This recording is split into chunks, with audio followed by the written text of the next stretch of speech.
So ayun nga guys, nakabili tayo ng sniper na matte gray or yellow. So bali, di ba nakaraan bumili tayo ng sniper yung matte green. So bininta ko siya guys kasi di ko siya nagustuhan.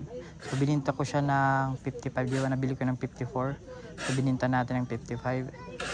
So ngayon, ito yung nabili ko ay sasabihin ko mamaya kung magkano yung presyo na nabili ko. So yung gagawin natin, kung hindi ako lugi dito guys, comment lang kayo.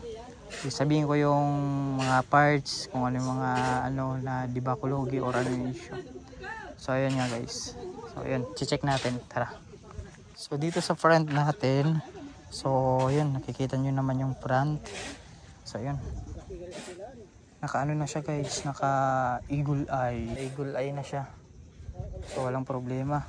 Yung gulong niya, bagong bago pa. Makapal pa yung gulong sa unahan. So okay ba?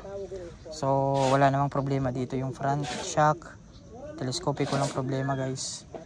So yun, walang problema. Yung brake gumagana to guys. Yung front walang problema. Tapos dito naman tayo sa likod. So dito tingnan nyo guys, bagong bago pa. Bagong bago pa yung kanyang gulong din sa likod. At saka tingnan nyo, bago din pa. Tapos yung kadena bagong bago pa.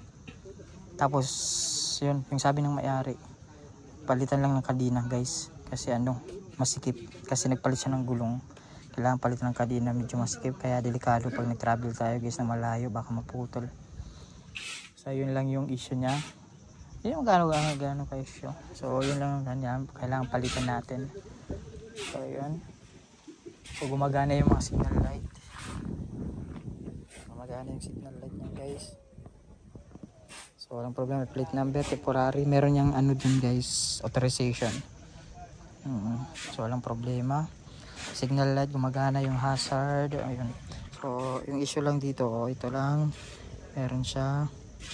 Tapos ito, pali yung dashboard, yung okay pa naman. Yung panel gauge okay.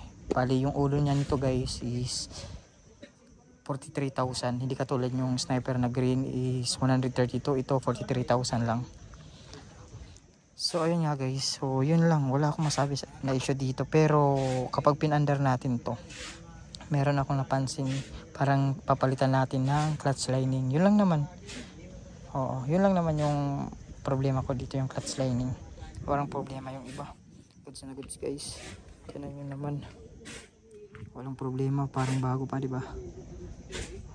So bali sasabihin ko ngayon guys sa inyo kung magkano yung bili ko dito. So nabili ko ito ng 50,000 ang bili ko dito. So comment nyo na lang guys kung di ako lugi dito. Okay, so ayun nga guys, maraming salamat sa inyo. Sana guys magkaroon ako ng mga idea galing sa inyo kung anong mga magandang gawin dito. So ayun nga guys, maraming salamat.